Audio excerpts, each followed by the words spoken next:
Pronto, Paulo. Agora sim, a aula já tá gravando. Pode iniciar. Tá valendo já? Tá valendo?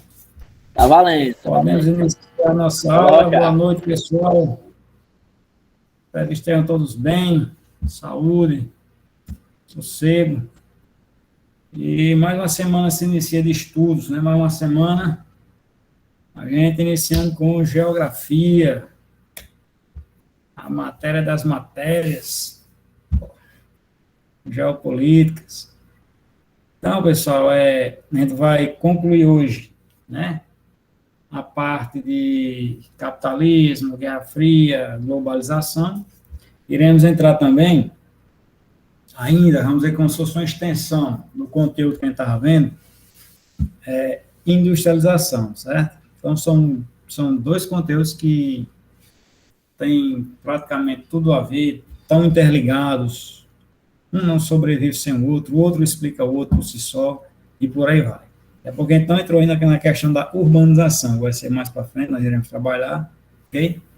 Mas de antemão, a gente concluindo essa parte de capitalismo, Guerra Fria, globalização, quando a gente for estudar o próximo conteúdo, que vocês vão ver daqui a pouco, vocês vão ver que muita coisa que a gente falou, muita coisa que a gente discutiu, muita coisa que a gente trabalhou, vocês já vão saber, porque já foi visto, tá certo? Então, deixa eu só me situar. Vou só me situar aqui na questão do slide. Tá passando para vocês, pessoal? Tá passando? Tá sim, Paulo. Bom, vocês me alumem aí a memória. Deixa eu ver aqui. Essa questão a gente respondeu, não foi? Aula passada? Confere?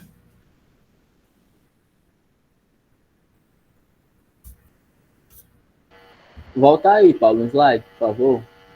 Essa questão aqui a gente respondeu, foi na aula passada?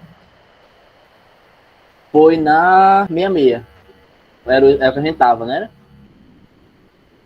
Pronto. A gente não fez Pronto, essa. parou nesse. A gente vai responder essa a partir de agora, não é assim? Isso. Pronto.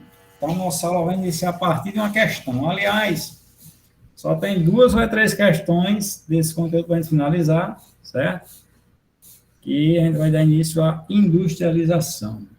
Pois bem, olha aqui, ó. Uma coisa que quando a gente trabalha, eu sempre falo, geopolítica, que é a questão que quem vai dominar a geopolítica mundial, além das multinacionais, é o poderio de influência cultural que um país vai ter com relação a outro e a outros, como, por exemplo, qual é o maior país com relação a imperialismo cultural que existe no mundo? São os Estados Unidos. Então, ele vai influenciar o que ele puder abarcar, ele vai abarcar. Então, os Estados Unidos, eles, primeiramente, pensam nele. Segundo, pensam nele. Terceiro, pensam nele. Em quarto, pensam nele de novo. Se sobrar tempo, eles ainda pensam nele. Então, tudo que eles fazem, todos os filmes de Hollywood, como a gente está acostumado a assistir, por obrigação, por lei americana, vocês podem prestar atenção, seja em série, seja em filme. Pode prestar atenção que tem que passar um símbolo nacional. Geralmente eles colocam uma bandeira. Qualquer filme que vocês pegarem de produção americana, vocês vão ver que no fundo, ou mesmo assim estampado diretamente, vai estar a bandeira americana. Isso é uma lei, né, federal, que eles colocam que qualquer evento, qualquer filme, qualquer coisa que for feita que leve dos Estados Unidos para o mundo, por obrigação, vocês vão ter que colocar a bandeira americana lá no fundo, ou mesmo assim, mesmo esporte. Tem que passar em algum momento a bandeira americana. Então, querendo ou não, a partir de um simples filme hollywoodiano que entra nas nossas telas, entra na nossa Netflix, entra na nossa Amazon Prime, vocês vão ser influenciados, assim como eu também, às vezes, consciente ou inconscientemente, a estar consumindo o que eles estão falando, a tentar fazer o que eles estão fazendo, ou a tentar vestir o que eles estão vestindo. Então, isso chama-se imperialismo cultural.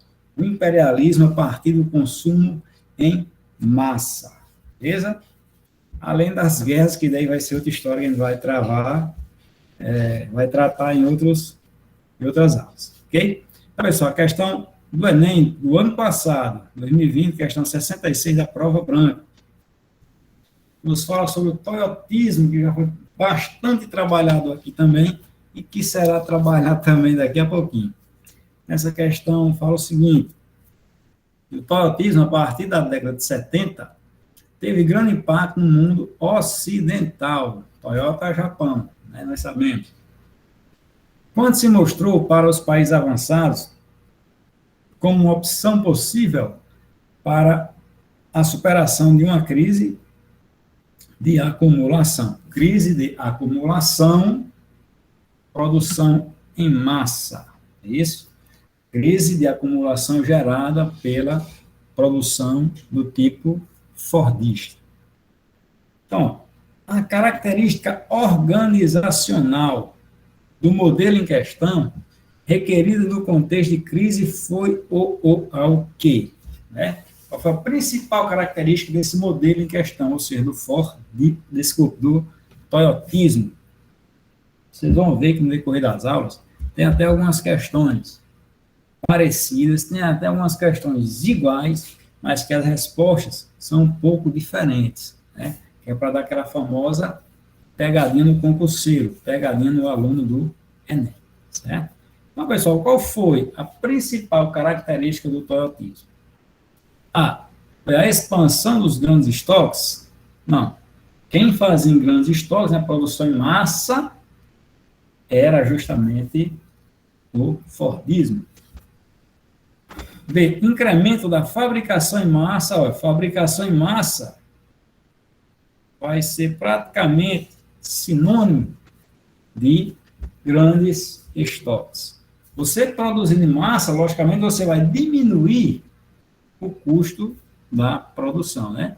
Henry Ford dizia o seguinte, que você pode comprar qualquer automóvel Ford, desde que ele seja preto. Ou seja, ele só fazia um carro preto, né? Não fazia branco, nem azul, nem rosa, nem verde, enfim, só fazia carro preto. Por quê? Porque só a linha de produção, somente produzindo carros pretos, iria, logicamente, já diminuir o preço do custo da sua produção. Então, veio a Toyota e diz, rapaz, se a Ford só faz carro preto, isso é um exemplo bem chulo, para vocês terem uma noção. Vamos começar a fazer também carro branco, carro azul, né, para aumentar o preço da tinta, que a gente vai gastar 2, 3, 4 tipos de tinta diferentes, mas a gente vai atender ao gosto do cliente, certo? C. Houve a adequação da produção à demanda. A demanda, ou seja, nosso velho e famoso just in time, né?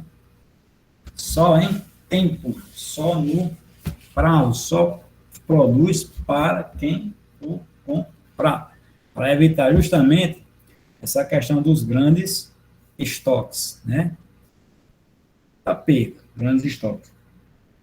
Muito produto sem ter para quem vender. D.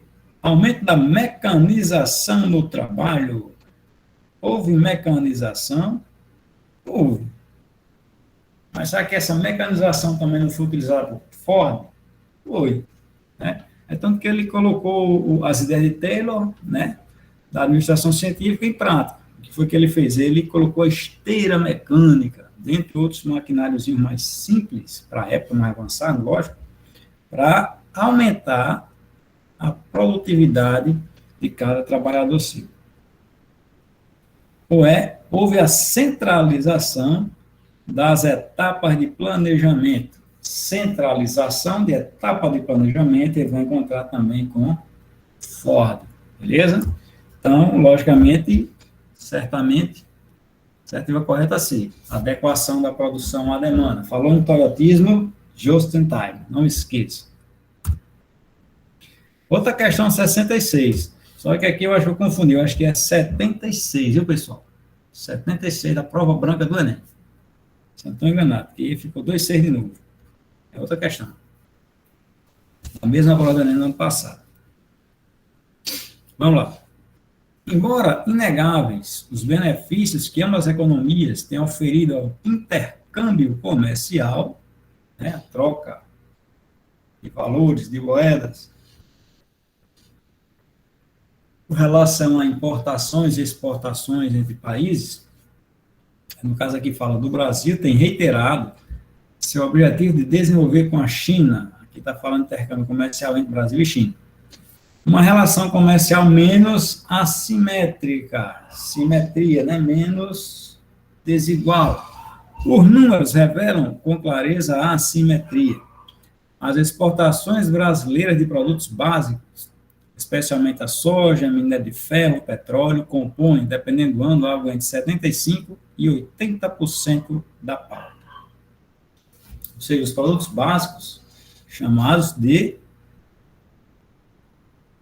commodities, né, tem outro M aqui, commodities, quem viu na aula de sistemas agrícolas, né, commodities, qualquer produto básico que advenha do setor primário da economia é chamado de commodity no cenário mercado internacional. Então, pessoal, aqui está falando que, geralmente, por ano, entre 75% a 80% de toda a nossa exportação de produtos primários vão para a China. Ao passo que as importações brasileiras, ou seja, o que a gente compra, consiste aproximadamente em 95% de produtos industrializados chineses. Só por essa questão, vocês não esqueçam, o maior parceiro comercial do Brasil, tanto para exportação como para as importações, é a China, certo? A gente é o país que mais exporta para a China. O Brasil, aliás, é o principal parceiro comercial do Brasil é a China, a gente mais vende para lá, certo? Principalmente no ramo primário. E a gente, 95% das nossas importações também vem da China, principalmente através de produtos industrializados, que vão desde os mais variados bens de consumo até máquinas e equipamentos de alto valor, ou seja, essa produção chinesa, essa importação brasileira por produtos industrializados chineses são variantes. Tem produtos que é simples, como uma escova dessa elétrica, né? Canetas eletrônicas, como, enfim, como maquinário para indústrias, então vai variar, certo? Uma ação estatal de longo prazo capaz de reduzir a assimetria, fator psicológico aqui do ar, na balança comercial brasileira, conforme o exposto, é o quê? Então, qual é a assimetria entre vender produtos primários de valor agregado barato, né? E comprar produtos industrializados de valor agregado mais caro. A gente sai, vamos dizer assim, se lascando nessa troca comercial com a China. A gente vende barato e compra caro, né? Então, o que é que o Estado, quando a gente fala Estado, aqui segunda questão, é o Estado do governo federal, né? O Estado Brasil. O que é que o Brasil pode fazer para diminuir essa dependência de produtos industrializados chineses? A gente tem que expandir o setor extrativista, setor primário da economia, né? B, a gente tem que incrementar a atividade agrícola, ou seja, a gente tem que cada vez mais capitalizar, dar insumos, investir na atividade agrícola. Aí vocês ficam na dúvida, rapaz, a questão está falando aqui que a soja, né, que é a agricultura, aí tem o petróleo e o ferro, que é no setor extrativista. Será que é isso aí? Vamos ver? Vamos para C. A gente tem que diversificar a matriz energética. Matriz energética, a gente vai chegar na aula de energia, né, fontes de energia.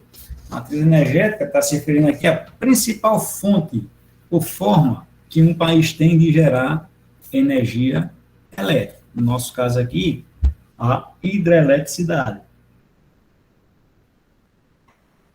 A gente tem que diversificar nossa matriz energética. D. A gente tem que fortalecer a pesquisa científica. É estudando, é pesquisando, é descobrindo ciência que a gente é capaz de colocar tecnologia, valor agregado em produtos industrializados brasileiros e acabar com essa dependência dos produtos industrializados chineses.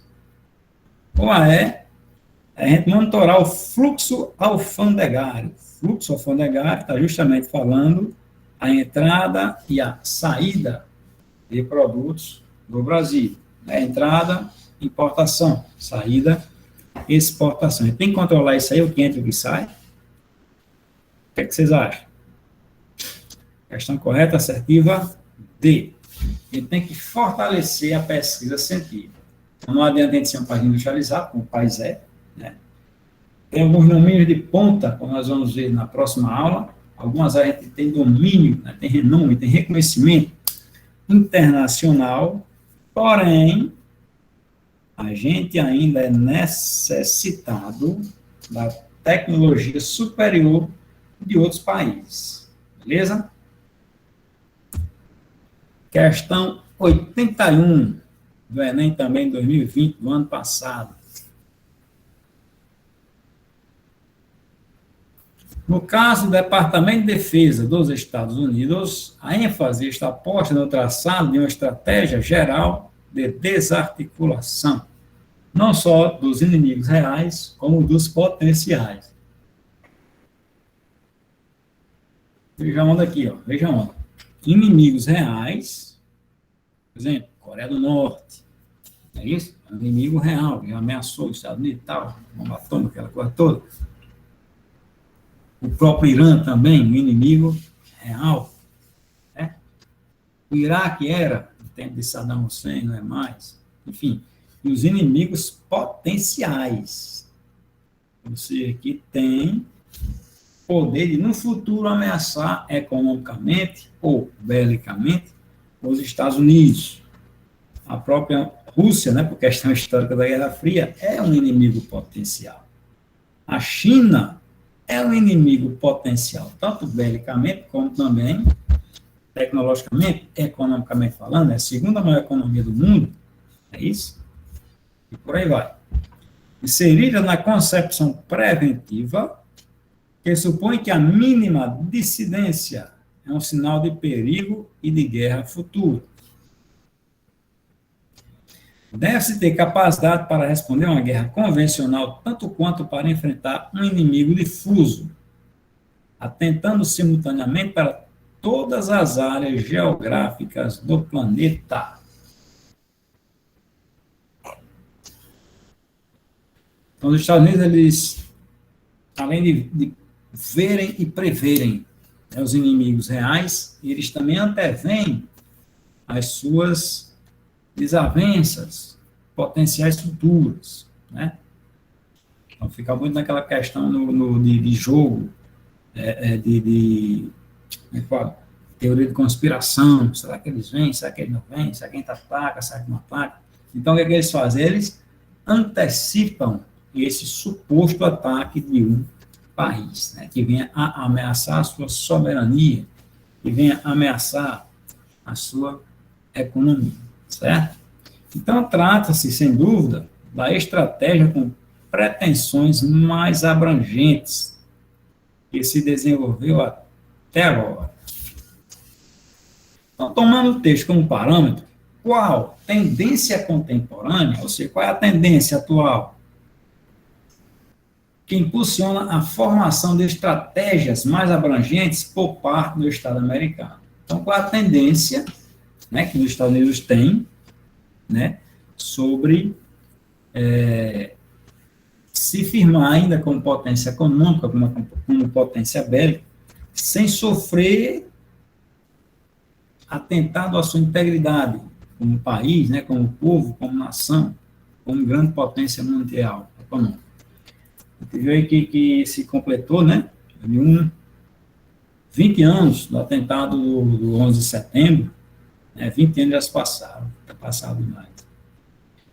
Então, eles têm que prever coisas para que aquilo não volte a acontecer novamente. É isso?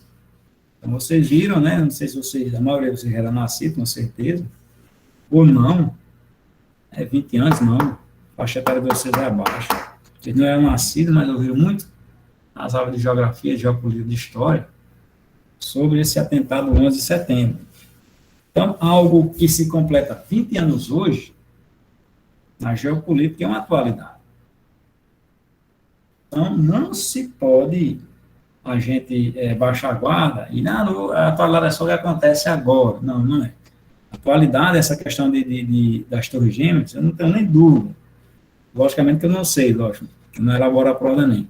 Mas vai cair algo na prova de geografia com relação a esse atentado das torres gêmeas do 11 de setembro de 2001. Certo?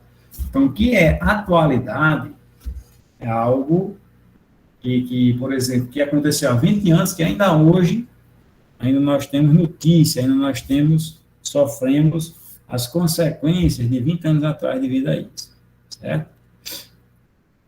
Então, voltando aqui à questão, o que é que os Estados Unidos fazem, o seu Departamento de Defesa faz, aliás, para tentar, né, fazer com que coisas ruins não aconteçam a ele, como aconteceu, por exemplo, no 11 de setembro de 2001, certo?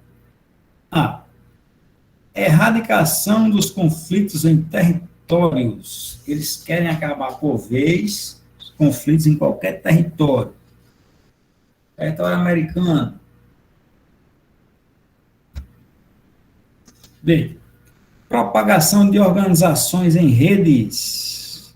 Quando se fala em redes, você vem para o ramo da informática, ramo das informações, velho serviço secreto. C. Eliminação das diferenças regionais. Será que os Estados Unidos querem acabar, de fato, com as diferenças regionais do globo? Será que eles passaram 20 anos no Afeganistão, porque tinham pena daquele povo?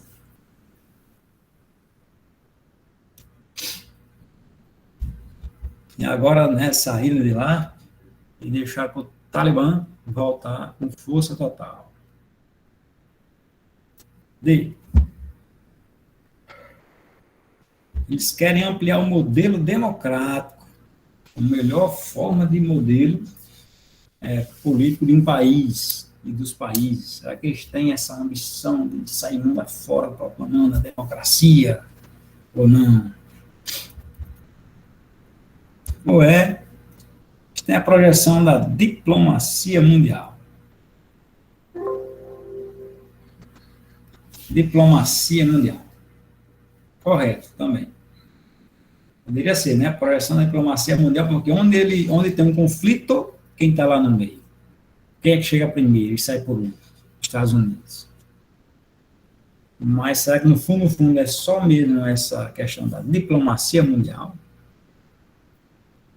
Possa ser que até seja, mesmo que eu não acredite, né?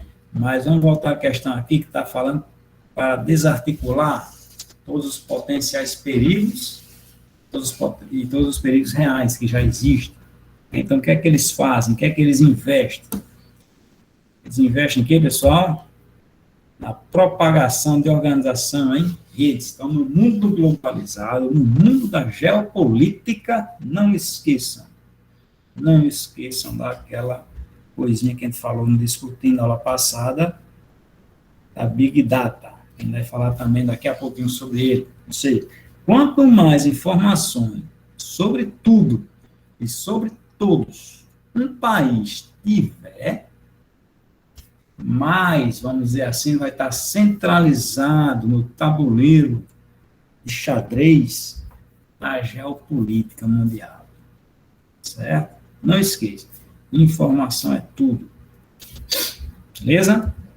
Então, pessoal, a nossa aula sobre evolução do capitalismo, Guerra Fria, nova ordem mundial, globalização acabou. Alguém tem alguma dúvida ou podemos passar para a industrialização? Digam vocês aí alguma coisa. Sem dúvidas. Não tem? Pode prosseguir por mim. Pronto. Deixa eu tirar aqui esse slide e botar outro.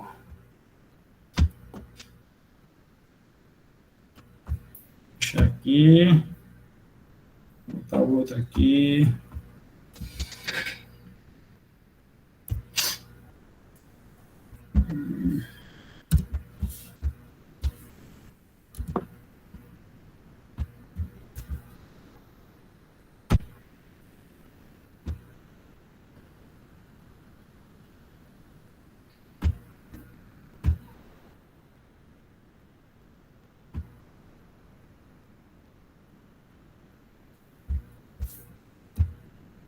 Ok, pessoal? Está aparecendo para vocês? Está passando direitinho? Tá bom? Tá. Tá sim. Pronto, vamos lá. Então, vamos lá para não perder tempo, que tem muita coisa para ser falada. E vamos lá. Pessoal, industrialização. O que é que faz uma indústria? O que é uma indústria? Alguém me responde aí o que é uma indústria? O que faz uma indústria?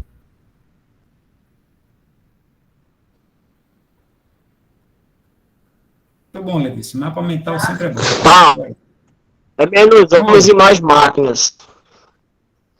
Menos homens e mais máquinas trabalhando. O que é que faz uma indústria? O que é que faz uma indústria? O que é que faz uma indústria? Você sabe que essa caneta, né, digital, ela foi industrializada. Você sabe que celular, smartphone é fruto, né, da industrialização. Então, o que é que faz uma indústria? Se cair na prova do Enem, o que é que faz uma indústria? Você vai dizer o quê? Tá, pessoal, a indústria, o processo de industrialização, nada mais é do que você transformar uma matéria-prima em uma matéria de segunda natureza, uma segunda matéria, uma matéria artificial, certo? Então, você pega, por exemplo, aqui do celular, você vai pegar cobre, ferro, né? Talvez titânio, plástico, vidro, etc e tal, vai pegar a matéria-prima, que tudo isso está na natureza, e vai transformar num celular, num smartphone, é isso? Através do processo de industrialização. Então, a indústria, ela transforma a matéria-prima, né, a natureza primária, em seu estado puro, em uma segunda natureza. Essa segunda natureza pode ser a natureza artificial ou artificializada. Não esqueçam disso. O que é artificial, logicamente, não é natural. O que é artificial não é criado pela mãe natureza, digamos assim. É criada pelo homem, certo? Então, para o processo de industrialização acontecer, é necessário, logicamente, capital, mão de obra e matérias-primas. Anote. Com relação a capital, o que vai entrar aqui não é só questão do dinheiro, não, certo? O que é capital para a indústria? Além, logicamente, do dinheiro. É a estrutura em si do prédio, né, industrial. É o maquinário que a indústria, que o industrial comprou para produzir, né? É a matéria-prima que ele comprou para fazer parte do processo industrial. Então, com o capital, você compra a matéria-prima, compra a mão de obra, enfim, você compra tudo.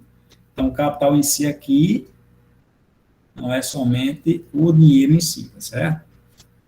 A mão de obra, quando a gente fala em mão de obra, logicamente, mão de obra humana, e cada vez mais está sendo substituída pela mão de obra não humana, né? A mão de obra maquinal ou maquinada. E as matérias-primas, né? E só para vocês terem uma noção e verem, a distribuição industrial do mundo. Vocês veem aqui a faixa localizada no norte, né? Hemisfério norte. É a faixa onde vai estar situada a maior concentração industrial do mundo, e tudo isso tem a ver com questões históricas, sociais e também econômicas. Beleza?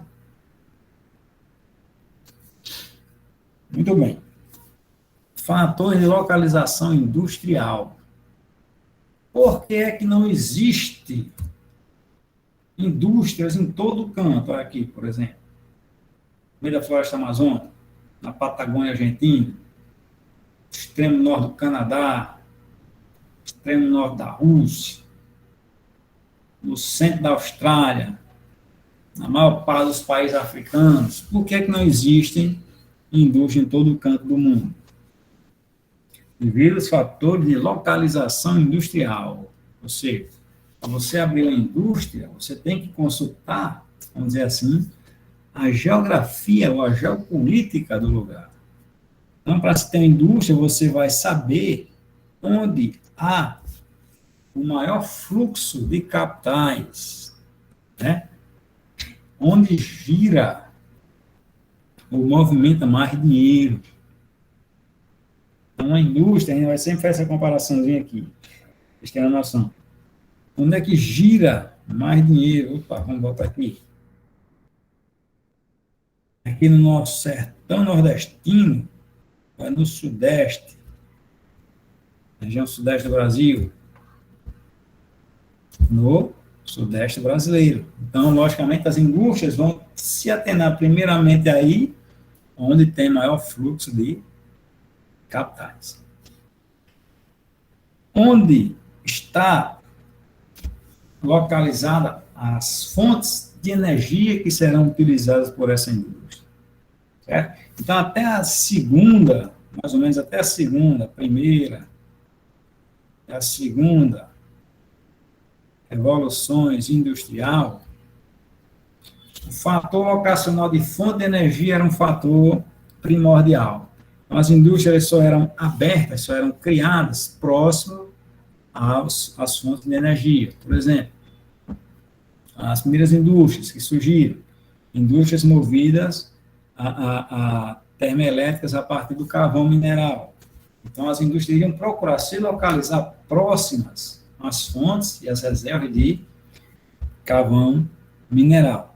E por aí ia, né? Então, por exemplo, aqui no Nordeste, no século passado, sertão nordestino, onde é que as indústrias que mexem com argila, né, de tijolo, de cerâmica, de telha, iam se localizar? Próximo, onde tinha o quê? Lenha. É isso? Próximo às árvores para se fazer a lenha, para aquecer as fornalhas, as caeiras, para fazer, né, as olarias, para fazer telha, tijolo, né, a tigela, a panela, etc. e tal, certo? Então, não esqueça, esse fator, fonte de energia, só prevaleceu durante a primeira e a segunda Revolução Industrial. Na terceira Revolução Industrial, que a gente vai falar daqui a pouco, esse fator não perdeu a sua importância, certo? Não toda, mas perdeu grande importância. Terceiro fator de localização industrial, as indústrias vão estar localizadas em áreas onde tenha transporte. Isso. Com relação ao Nordeste, por que é que as indústrias se localizaram primeiramente no litoral? Por vários fatores, mas um deles era a questão de transportes. É isso? As vias eram mais desenvolvidas no litoral do que no interior nordestino. Então, as vias de transporte, seja ele hidroviário, rodoviário, ferroviário, vão contar muito com o fator de localização industrial. Exemplo, em relação mesmo ao Nordeste, a região norte, tomada pela floresta amazônica. Nós aqui temos listado, né, rodovia. O Brasil é um país que tem a malha viária de rodovia. Se eu não me engano, é o maior país do mundo em malha rodoviária. Então, as rodovias nordestinas, com toda a tragédia grega, ainda são melhores do que as rodovias lá da região norte do nosso país. Então, as indústrias, por esse fator, transporte, elas iriam preferir se localizar aqui no Nordeste do que no Norte. E, concomitantemente, ao mesmo tempo, como fator de localização industrial dos transportes, nós temos as vias de comunicação. E hoje, logicamente, quem não tem comunicação está perdido, né? Então, as indústrias vão procurar se localizar em áreas que tenham fácil acesso com a comunicação, tanto interna, né, dentro do país, doméstico, como fala a história, como também a nível internacional. Aí vai entrar a telefonia móvel, né, o celular e a velha internet, que sem internet hoje, praticamente o mundo da economia para. Ok? Logicamente, onde tem a água, base da vida, para mover a indústria, onde tem mercado consumidor. Pessoal, eu sou um fabricante de sapatos. Sapatos aqui em Apodi. Rapaz, eu quero abrir uma loja, quero abrir uma fábrica de sapatos em Apodi. Eu estou com dúvida se eu abro ela em Apodi ou ali em Mossoró. Aí você vai pensar, rapaz, Mossoró é mais 12, 13 vezes maior do que Apodi, populacionalmente falando. Então, pela lógica lá em Mossoró, vai ter mais gente para eu calçar os pés desse pessoal todo. Então, por mercado consumidor, a gente vai subentender como fator de localização industrial, onde tem mais gente, ou seja, as maiores cidades. Ok? Atentem somente a esse último fator aqui, de localização industrial. Não que esses aqui, capitais, fonte de energia, transporte, comunicação, água, mercado consumidor, não contem, mas que na época da globalização, né, do pós terceira revolução industrial e quarta, já se fala aí também, o principal fator de localização industrial vai ser justamente os incentivos fiscais. Professor, o que é incentivo fiscal? Muito bem. São as facilidades que, por exemplo, um município, um estado ou um país cedem a determinada indústria, empresa, que estejam com dúvida de se localizarem numa região ou em outra, num estado ou em outro. Por exemplo, a Ford, que hoje fechou, vamos falar de outra, a Ford fechou aqui no Brasil, vamos falar na Grendene. Quem nunca usou uma sandália da Grendene, marca nacional, lá do Rio Grande do Sul, Grendene, faz a Raider, né? Algumas sandálias aí que as mulheres usam. Enfim, a Grendene, todo mundo já usou um calçado da Grendene, todo mundo conhece a Grendene, lá do Rio Grande do Sul. A Grendene, quando ela veio para o Nordeste, ela ficou pesquisando tudo isso aqui. Capital, energia, transporte, comunicação, água, mercado, consumidor. Aí ela viu que tinha o estado do Ceará, tinha o estado do Rio Grande do Norte, e tinha o estado do Pernambuco interessados em trazer essa empresa, grande empresa, de calçados aqui para o Nordeste. Todos esses estados tinham tudo isso aqui. Só que o Ceará ofereceu terreno, aqui é o terreno aqui, você construir sua fábrica, certo? Ofereceu, você vai passar 10 anos sem pagar os impostos do estadual, acho que é o ISS, se não me engano. que é o ISS. Posto industrial, não sei o quê. Acho que é o ISS. A gente constrói uma estrada, melhora seu acesso, bota uns postes para iluminar, enfim, né? Dá toda aquela infraestrutura para que a empresa, no caso aqui é a Grandene, viesse ficar no Ceará, que de fato está até lá, né? Entre outras também. Então, quando isso acontece, quando um estado, ou um município, um país, cede toda essa infraestrutura, facilita a vinda dessas empresas para lá, a gente chama de incentivos fiscais. Desde que eu me lembro, nos últimos 15, 20 anos, a Poli já perdeu duas fábricas, duas cervejarias, duas fábricas de refrigerante, uma de cimento e uma de porcelana, né, de porcelanato. Não vieram para cá.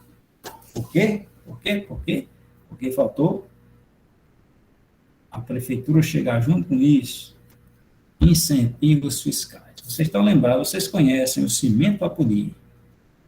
Conhece? Cimento Apodi.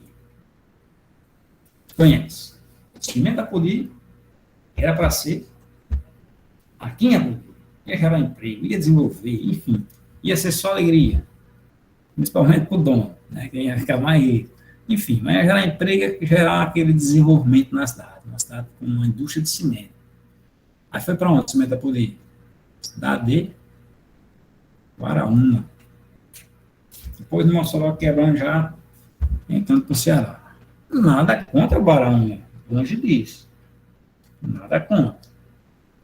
Mas o que acontece? Guaraúna, a prefeitura de Guaraúna, deu terreno e fez toda essa infraestrutura aqui para a fábrica do Cimento Apodi ir para lá.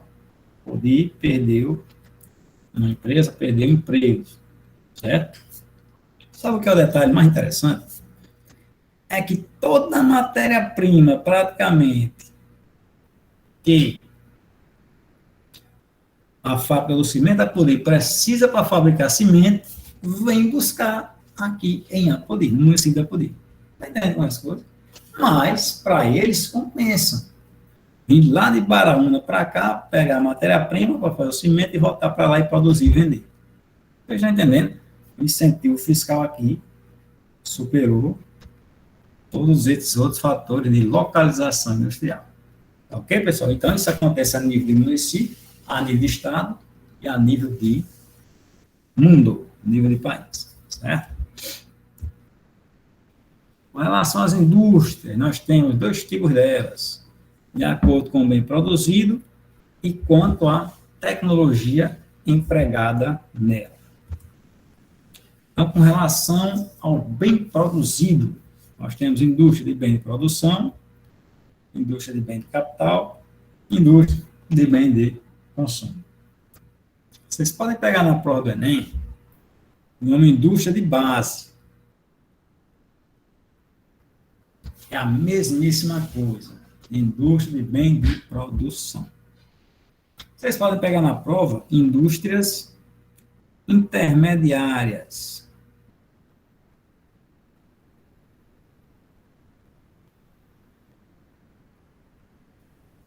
A mesma coisa de indústria de bem de capital. Indústria de bem de consumo vai vir mesmo indústria de bem de consumo, não vai mudar nada. As que podem mudar serão essas daí, certo? Então, o que é que faz a indústria de base? Uma indústria de bem de produção. Elas vão produzir, vamos dizer assim, matéria-prima para ser utilizada por outras indústrias. Siderúrgica, né, que fabrica o aço. A metalúrgica, que já vai pegar aquela parte da separação e fundição de metais. Vamos dizer aqui a separação e a fundição do ferro. Petroquímica. Nós já está falando do petróleo como base. E as indústrias de cimento. Construção civil. A construção civil aqui está entrando como já um tipo de indústria, a fabricação de cidades, né, de prédios, certo? Então, a indústria de base ou bem de produção vão produzir matérias-primas para serem utilizadas por outras indústrias.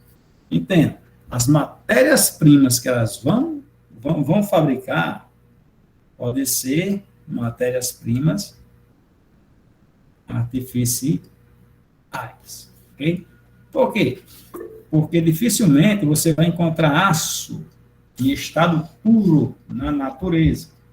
Então, a siderúrgica vai fazer com que se faça, né, se separe o carvão, o ferro, o estanho, sei lá mais o que tem lá misturado, para deixar o aço totalmente puro. Dificilmente você vai encontrar o ferro em estado puro na natureza. Junto com o ferro, você vai encontrar outros minerais. Então, a metalúrgica vai tratar de separar esses minerais e deixar o ferro totalmente puro, vamos dizer assim, para já ser vendido, revendido para outras indústrias. Okay? Então, a indústria de base ou de bem de produção vai produzir matérias-primas para outras indústrias. Essas matérias-primas podem ser matérias secundárias, matérias artificiais, certo? Segundo tipo de indústria, de acordo com o bem produzido, as indústrias de bem de capital ou indústrias intermediárias. Essa aqui, julgo eu, ser mais fácil de compreender. O que é que faz, o que é que gera uma indústria de, o que é que produz, aliás, uma indústria de bem de capital? Vai gerar máquinas, ferramentas, equipamentos e lubrificantes para outras indústrias. Então, por exemplo, se eu tenho uma indústria, eu tenho uma indústria, eu tenho uma panificadora, eu tenho uma panificadora que produz pães. Então, todo aquele maquinário, aqueles rolos de rolar massa, deixar a massa bem fininha, deixar a massa mais grossa, enfim, de revolver a massa, né? A máquina, todas as ferramentas utilizadas serão geradas a partir da indústria de bem de capital. No agronegócio, o que mais a gente vê? Tratores, colheitadeiras, sementeadeiras, não é isso? Roçadeiras. Então, todo aquele maquinário, todas aquelas ferramentas utilizadas por outras indústrias é indústria de bem de capital intermediário. Para toda máquina, é isso? Toda máquina, todo ferro, todo metal, com o tempo bastante utilizada, vai se desgastando. Outras peças serão necessárias para serem repostas. Então, esses equipamentos também está aqui, indústria de bem de capital. Precisa também de manutenção, tome lubrificante, tome óleo, para a fernália não parar, para a engrenagem girar direito. Tome lubrificante, faz parte da indústria intermediária de bem de capital. Beleza? E por último, as indústrias de bem de consumo. Bem de consumo já está dizendo, consumo, logicamente, humano, consumo próprio. Alguns autores, pessoal, colocam bem de consumo não duráveis, certo? Semiduráveis e duráveis. Alguns autores colocam só duráveis e não duráveis. Esses semiduráveis vai entrar na categoria de duráveis. Okay? Alguns autores colocam assim. Mas só para vocês não se perderem, exemplos de indústria de bem de consumo não durável. Bebidas, alimentos, e remédios. Esse eu não estou lembrando agora. Não durável. A partir do momento que você compra aquele produto, você consome, o produto some, digamos assim. Você vai numa lanchonete e pede um suquinho de caixinha, pede um leitinho de caixinha, pede um refrigerante. Você toma aquele refrigerante, né? Uma água de coco industrializadinha, Você tomou, bebeu, arrotou, acabou-se. Bem de consumo não durável. Alimento. Vai no fast food, no sanduíche, no McDonald's da vida, vai no Burger King, vai lá no Rei do Lanche, pediu o alimento, né, o hambúrguer, comeu, foi para fora no dia, acabou-se. Então, bem de consumo não durável. Remédio da mesma forma. Está doente, tomou remédio, assim que você toma remédio, o remédio some, você fica bom, também consumiu, tchau, né? Não durável. Semiduráveis. Vou colocar aqui, ó, calçados e confecções. Semiduráveis quer dizer que você compra o bem, né? Compra o produto industrializado, então ele vai ter um tempo de vida. Os não duráveis realmente, eles são os melhores de consumir. Tirando o remédio. Então, você tem um tempo de vida médio, né? Não muito longo, também não muito curto. Esses são calçados. Você comprou um calçado, comprou uma roupa, uma camisa, sei lá, um short, né? Então, tem um tempo médio de vida até mais ou menos. Não vai durar muito, mas também não vai se acabar ligeiro. Então, semiduráveis aqui, as indústrias que vão produzir calçados e confecções. E os duráveis, aí vem móveis,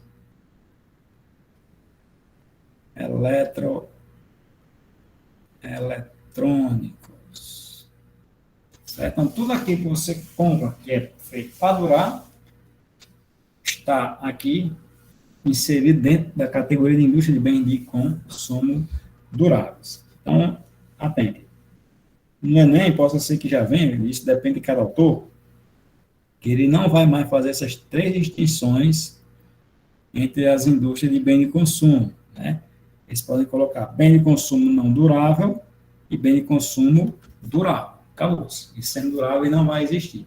Caso vocês se deparem com uma questão dessa no Enem, vocês atendem e direcionem, no caso aqui, os semiduráveis, como que fazendo parte dos bens de consumo duráveis. Beleza? No caso aqui, calçados e confecções. Certo? E quanto Paulo, Oi? pelo que eu entendi na sua explicação, essas empresas elas trabalham com coisas diferentes, né? Mas basicamente uma produz materiais para sustentar as outras, certo? Isso.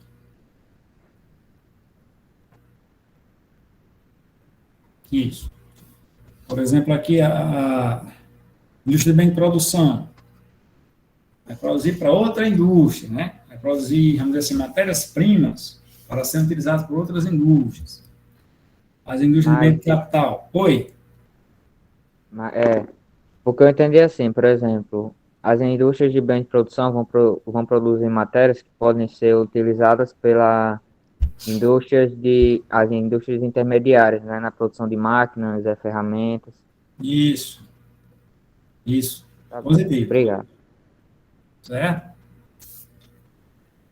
Então, no geral, para arredondar aí o pensamento, a indústria de bem isso não é regra geral, mas só para vocês entenderem. Por exemplo, a indústria de bem de produção, a siderúrgica, vai produzir o quê? Aço. Produzir também cimento. Vai ser utilizado na indústria da construção civil. Certo?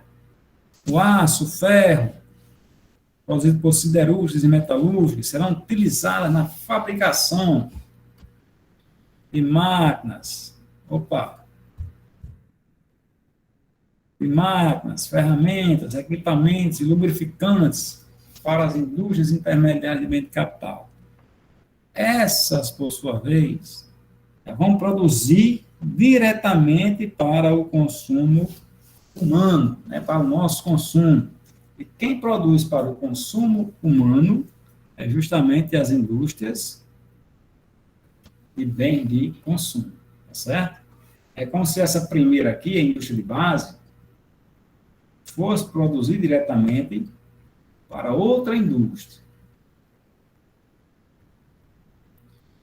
que no caso seria uma indústria de bem de capital. As indústrias de bem de capital já vão produzir para as indústrias de bem de consumo, certo? É como se fosse uma hierarquiazinha. Eu produzo para alicerçar a estrutura de uma indústria de bem de capital.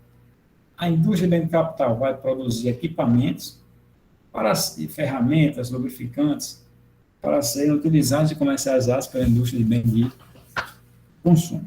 Por exemplo aqui do automóvel, que é um bem de consumo durável, até aqui automóvel também. Veículos, né?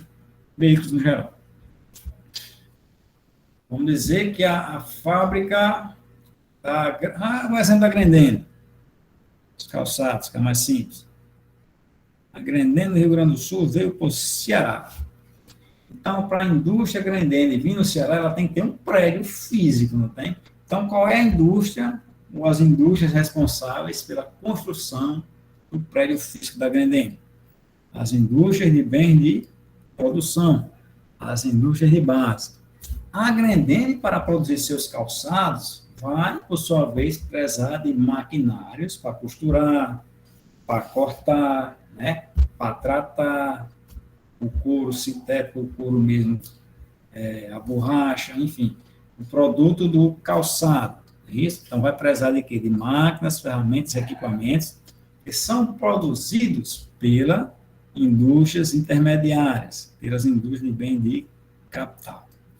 Após as indústrias de bem de capital ter produzido o sapato, a sandália, né, o chinelo da Grendene, aí vai ser colocado no mercado para ser vendido pela indústria de bem de consumo, né, que vão produzir justamente, no caso aqui da Grendene, os semiduráveis, os calçados, certo? Então, é mais ou menos aí o pensamento dessa hierarquia industrialzinha aí, com relação ao bem produzido, ok?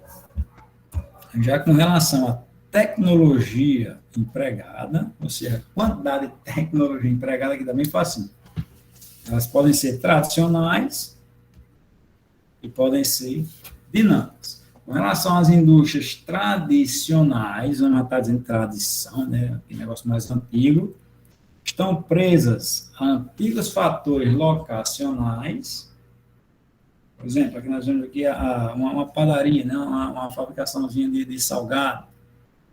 Então, o forno que vai aquecer e dourar esse salgado, geralmente é movido a lenha, ou seja, movido a gás. Então, essas indústrias, para reduzir seus custos, devem escolher estar localizadas próximas a uma área que produz a lenha, né, uma área que forneça o gás, mais fácil e mais barato. Okay? Então, o que vai pegar aqui também, nessas indústrias tradicionais, é justamente a não utilização de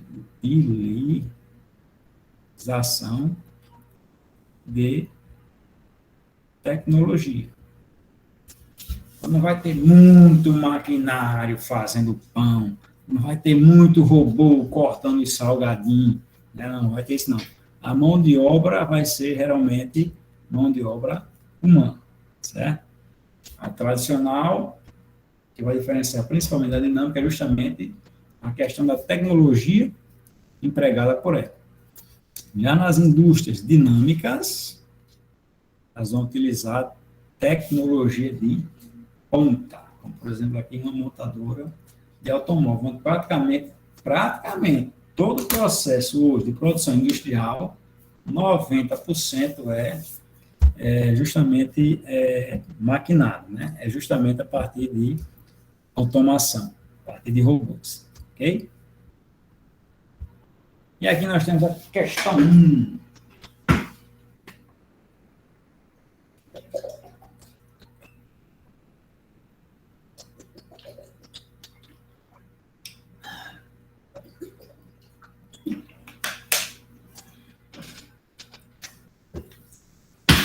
Olha, ali não vai cair, não. Questão 1, pessoal. Questão que envolve história, tá vendo? Questão de geografia, questão de industrialização, mas que envolve história. Bravos ludistas somos, para a quebra nós vamos. Deus salve Ned Ludd. Quem foi Ned Ludd? 5 segundos. Alguém?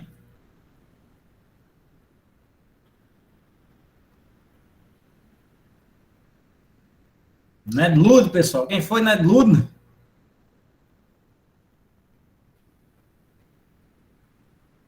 Ninguém.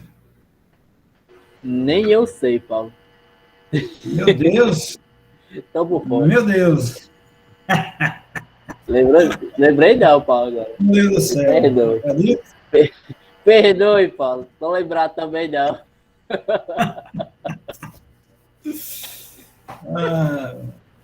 É assim mesmo. Aí, Ned Ludd. Salve, Ned Ludd. Máquinas para o inferno, querem nossa dignidade. Quebrar é bom, junta-te a nós. E salva a Europa. Quebra ou morre trabalhando. Monstros do industrialismo, vos queremos quebrados. Cheira violento. Máquinas para o chão, bater, bang, bang. Esses são o som da liberdade. Quebra um, quebra dois, quebra três, quebra tudo. Né? Tudo era meio violento. Só Ned Ludd. Vocês ainda vão ver história também. Mais profundo que geografia, né? Quando o Bruno estiver passando para vocês. Ned Ludd era assim, arredondando, ele era um camarada que perdeu o emprego, logicamente, quando começou a primeira Revolução Industrial, perdeu emprego para a máquina, né? Perdeu emprego para a máquina.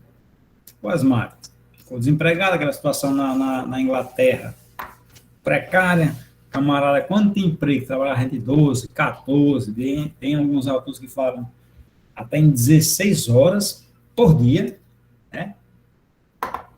E se quisesse, que se não quisesse, com uma fila imensa para pegar seu emprego, ganhava mal, condições precárias, insalubres. Então, teve esse camarada aqui, Ned Ludd, né, que ele, o nome dele, Ned Ludd, nome rocado, foi um dos revolucionários da primeira Revolução Industrial.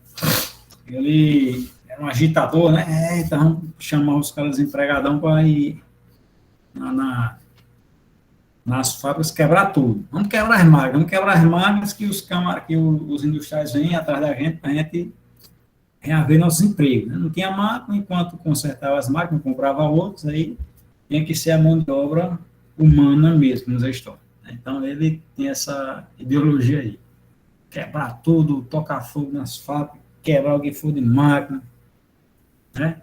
Então, né, Lula era esse agitador que fez a revolução e realmente, na época, né, aliviou em alguns casos, mas depois piorou. Mas surgiu, a partir dessas organizações, primeiramente desordeiras, né, baderneiras, foi o pequeno micróbio, vamos dizer assim, do surgimento dos sindicatos, né, que nós temos na atualidade. Não dessa forma, não entendo que foi dessa forma não, mas que a partir daí os trabalhadores começaram, logicamente educadamente, a se organizar e fundar os sindicatos como a gente vê hoje aí, né, por lutar por suas melhorias.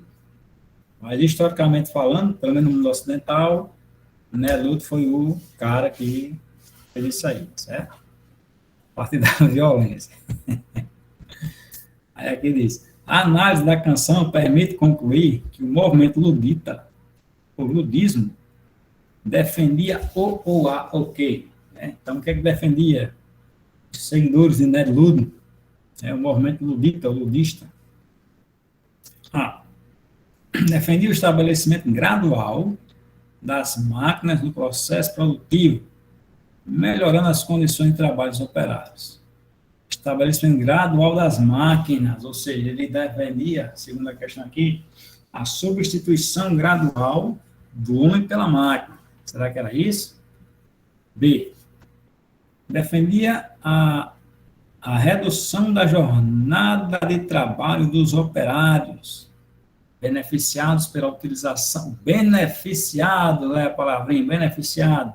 Eles não eram beneficiados, eles eram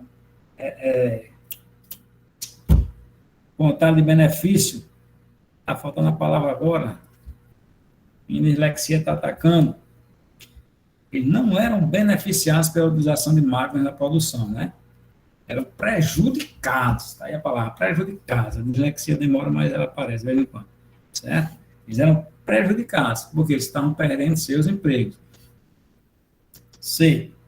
Defender a destruição das máquinas, considerados algozes, né? Os capatazes, os operários e causadores do desemprego. Essa questão é tão bonita que vamos ler as outras, pode ser que tenha mais completa do que essa. D. Defende o aumento dos salários dos operários, baseando-se na lei férrea dos salários, atrelando os salários às leis de mercado. É conscientização do operário baseada nas teorias marxistas da mais-valia e da luta de classe. Rapaz, nós estamos lascados mesmo. Vamos se adequar, se conformar com essa carga horária de 12, 14, 16 horas por dia, ganhar mal condições de saúde. A máquina está tomando nossos postos mesmo, mas está bom, né? É a mais-valia. Então, pessoal, tudo isso aqui, ó, assertiva A, assertiva B, assertiva D, está dizendo o que a gente falou no início, a questão, a partir de Ned Ludd, para a fundação dos sindicatos, as lutas dos trabalhadores nas indústrias por melhores condições de vida, tanto no trabalho, no ambiente da sua labuta, como também na questão financeira salarial. Ok? O momento Ned Ludd queria justamente isso, era quebrar tudo mesmo, tocar o terror, tocar fogo, como tocar fogo lá um bocado de máquina, de empresa, na Inglaterra, principalmente de algodão, né, de confecção em terra, para reaverem os seus empregos novamente. Jefinho, como é que é nosso tempo, Jefinho?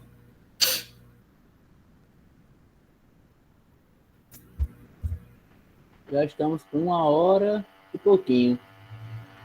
Se Ah, você quiser introduzir essa parte de revoluções, falar um pouquinho, para iniciar tudo. Aqui. Pronto, pessoal. Então, a gente vai ver que existiu as revoluções industriais, né? Cada uma delas veio com alguma proposta melhor, né? Algum avanço tecnológico melhor. Né? Se uma máquina hoje era produzida dessa forma, na próxima revolução industrial, essa mesma máquina já foi melhorada. A gente tira pelos nossos celulares, smartphones. Quem aqui já possui um famoso lanterninha, né? O Nokia, que foi um dos primeiros que apareceu por aqui. Os Motorola Flip, que abria e fechava, bem simplesinho. Depois começou a vir com um visorzinho colorido. Enfim, né? Então, houve essa evolução. Isso é o exemplo do celular, mas não é o exemplo dos automóveis, da máquina, do navio, que era a vela, depois passou a ser a vapor, né? E por aí vai. Então, com relação às indústrias, vocês vão se situar aqui na primeira Revolução Industrial, que foi onde tudo começou, segunda metade do século XVIII, 1760, 1780, por aí, houve a primeira Revolução Industrial na Inglaterra.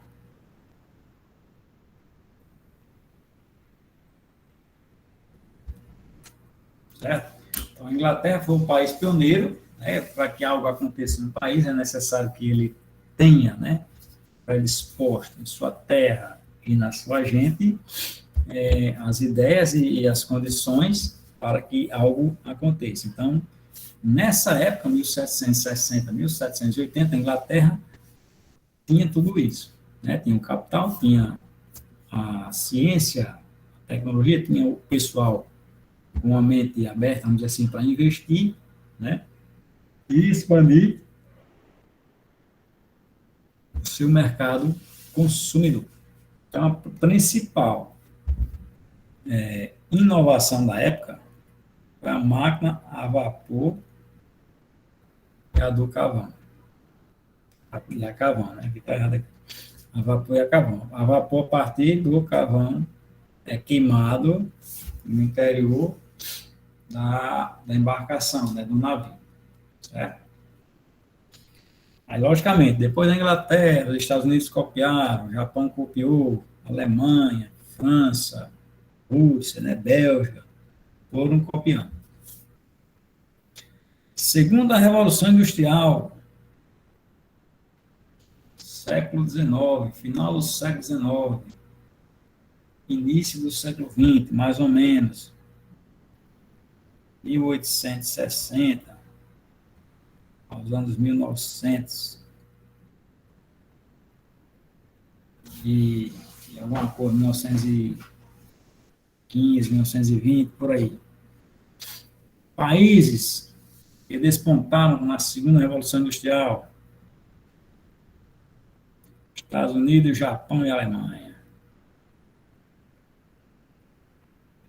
Não, pessoal, especificamente nessa mesma ordem, né? Estados Unidos, Japão e Alemanha, mas que esses três foram os primeiros que superaram, vamos dizer assim, a tecnologia utilizada na Inglaterra, na máquina a vapor, né?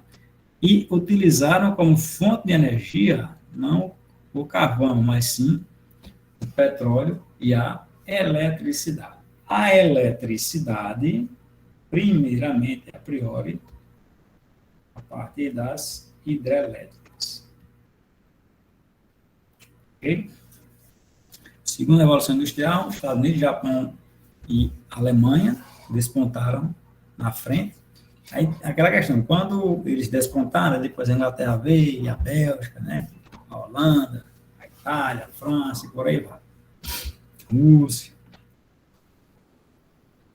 Terceira Revolução Industrial, século XX. Século XX, aí vocês vão adentrar aqui no período da Guerra Fria, pós-Segunda Guerra Mundial, até o final da Guerra Fria, certo? Mais ou menos, nem até o final, né? Mais ou menos até a década de 70. Alguns autores colocam até a década de 70, outros falam, depois dos anos 90, enfim, aí vai. Mas até 1970, período de Guerra Fria, aconteceu a terceira Revolução Industrial. Produção aqui, ó, automatizada, ou seja, produção de máquinas, né, equipamentos, maquinário evoluído. A robótica começou a despontar aqui também, né? E o principal, computadores eletrônicos e TI, né? A questão de telecomunicações e informática, certo? Terceira Revolução Industrial. Alguns autores colocam que a gente ainda vive essa terceira Revolução Industrial, mas outros autores, e eu acredito que o Enem vai cobrar de vocês também, que já estamos vivendo na quarta Revolução Industrial, e foi no período pós-70, justamente a partir da maior e melhor elaboração, maior e melhor acabamento dos TIs, das telecomunicações e sistemas informacionais, certo? Aqui vocês copiaram. Telecomunicações e sistemas informacionais. Telecomunicações e internet, né? Sistemas informacionais, a Big Data. Aquela coisinha oculta que sabe da nossa vida mais do que nós mesmos. A gente falou na aula passada. Quanto mais informações, seu smartphone, você acessa um site, você vai procurar um tênis de corrida, vai procurar uma camiseta, vai procurar um boné. A primeira coisa, quando você clica, aparece os bonés que você olhou, o modelo, a cor que você olha mais, então tudo isso fica gravado no grande sistema, no grande banco de dados, né, chamado de Big Data, certo? Então, a quarta Revolução Industrial houve o aprimoramento nessa serviço de telecomunicações, a partir da internet, principalmente, e também nos sistemas informacionais, informações, Big Data. Logicamente, a robótica, a química de ponta, a física de ponta, as ciências astronautas, tudo isso melhorou desde a época da terceira revolução industrial. Então, na quarta, tudo que já era bom na terceira revolução industrial, houve aperfeiçoamento, houve melhores, tá certo? Então, aqui tem mais outro folderzinho, né? Outro slide explicativo, tá certo? Outro slidezinho explicativozinho de tudo isso. E só para complementar aqui, ó, que os alemães, na Revolução 4.0, eles criaram esse termo em 2011. Criaram esse termo em 2011, só para dizer, rapaz, a gente já está vendo a quarta revolução industrial. Mas, como eu falei, mais ou menos aqui, 1970 para cá, a gente já estaria vivendo a quarta revolução industrial e não mais a terceira revolução industrial. Agora, é como eu falo para vocês, tudo depende do autor que vai estar colocando lá a questão no Enem, certo? Então, quero acreditar que o autor vai colocar que nós estaríamos vivendo a quarta revolução industrial. E, para isso, vocês vão ter que saber dessa datazinha aqui, ó. 1970. Para trás, terceira revolução industrial. De 70 para frente, quarta revolução industrial. Especificamente falando, quando é que a gente viveu a Revolução 4.0? A quarta revolução industrial. Segundo a Alemanha, a partir de 2011. Aí fica a critério de como está vindo lá a questão, beleza? Então, pessoal, a gente vai ficando hoje por aqui. A partir da aula que vem, a gente vai dar uma ênfase nessa terceira revolução industrial, certo? E, logicamente, até os dias de hoje, trabalharemos também, logicamente, questões que tem que ter, e ver como foi que o processo de industrialização atingiu o mundo subdesenvolvido, certo? A gente vai ver também que aconteceu de duas maneiras bem distintas. Por exemplo, dois grupos de países, os chamados tigres asiáticos, e os chamados países da América Latina, alguns, né, da América Latina, da África, mais a Índia, desenvolveram-se industrialmente de forma diferenciada do que aqueles do Extremo Oriente, né, do Sul e Sudeste Asiático também, certo? Então, por hoje é só. Só tem alguma dúvida, algum questionamento, alguma colocação para falar da aula, podem ficar à vontade. É só sair aqui. Podem perguntar, pessoal. Se tiver alguma dúvida, alguma coisa. Só tenho a dizer que a aula foi muito boa, tanto que passou muito rápido. Tudo que é bom dura aqui. Verdade. Obrigado, Walter, obrigado. Vocês são um incentivo da gente estudar sempre e tentar dar o nosso melhor aqui. Podem acreditar nisso. Valeu, Raíssa, valeu, Letícia. Então, qualquer dúvida aí, podem acionar, beleza?